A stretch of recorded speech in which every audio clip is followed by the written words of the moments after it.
कामिनी 27 साल की एक साधारण लड़की थी। बचपन से ही हर चीज के लिए उसे संघर्ष करना पड़ा।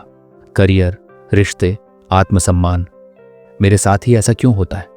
यह सवाल उसका रोज का साथी था। वो सुबह उठती, रोज वही काम, वही चिंता, वही तकलीफ। और एक रात जब वो थक हार कर बिस्तर पर पड़ी थी, उसने यूट्यूब पर एक वीडियो देखा, the secret, the law of attraction. Kamini ने अगली सुबह ही किताब मंगवाई। The secret by Rhonda Byrne पढ़ना शुरू किया और एक पंक्ति ने उसे झकझोर दिया। आप वही अनुभव करते हैं जो आप सोचते हैं। आपके विचार आपकी दुनिया बनाते हैं। कामिनी हैरान थी, तो क्या मेरे दुख मेरी ही सोच का परिणाम है? यह पहली बार था जब उसे अपने विचारों की ताकत का एहसास हुआ। किताब में लिखा था, जो तुम सोचते हो, जिस पर ध्यान देते हो, वो ब्रह्मांड तुम्हारे जीवन में खींच लाता है।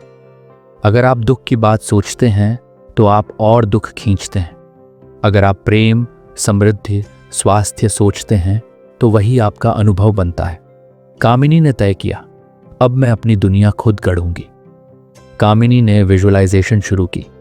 हर सुबह आंखें बंद कर वो खुद को खुश देखती। एक अच्छे रिश्ते, अच्छे घर और मुस्कुराते चेहरे की कल्पना करती और उस भाव को अभी महसूस करती। मैं पहले से ही धनवान हूं। मैं प्रेम और ऊर्जा से भरी हूं। यह कोई दिखावा नहीं था, बल्कि विश्वास था, एहसास था। किताब में एक सूत्र था, gratitude is the bridge between where you are and where you want to be. Kamini ने धन्यवाद डायरी बनाई। हर दिन वह लिखती, मैं जीवित हूं, धन्यवाद। मुझे सांसें मिली, धन्यवाद। मेरे पास छत है, धन्यवाद। धीरे धीरे उसके विचारों में प्रेम आने लगा। ब्रह्मांड उसका दोस्त बनता जा रहा था। अब कामिनी को ब्रह्मांड की भाषा समझ आने लगी थी।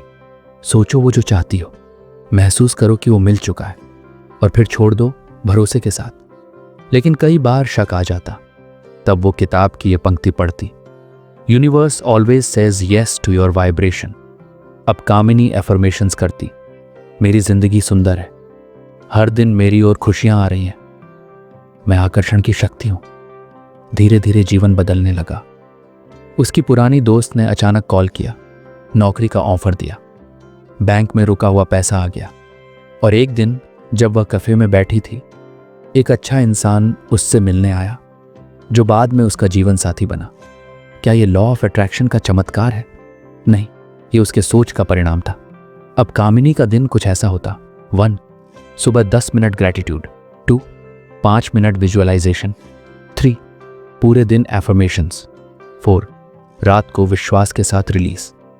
हर समस्या के सामने अब वह घबराती नहीं, बल्कि सोचती, मैं क्या आकर्षित कर रही हूं। अब कामिनी दूसरों को भी सिखाती थी, तुम्हारी दुनिया तुम्हारी सोच की परछाई है। ब्रह्मांड तुम्हें नहीं रोकता, सिर्फ तुम खुद को रोकते हो। उसे अब समझ आ गया था, द सीक्रेट कोई जादू नहीं, बल्कि हमारी ऊर्जा का विज्ञान है। द सीक्रेट सिर्फ किताब नहीं, सोच की दिशा बदलने वाला अनुभव है।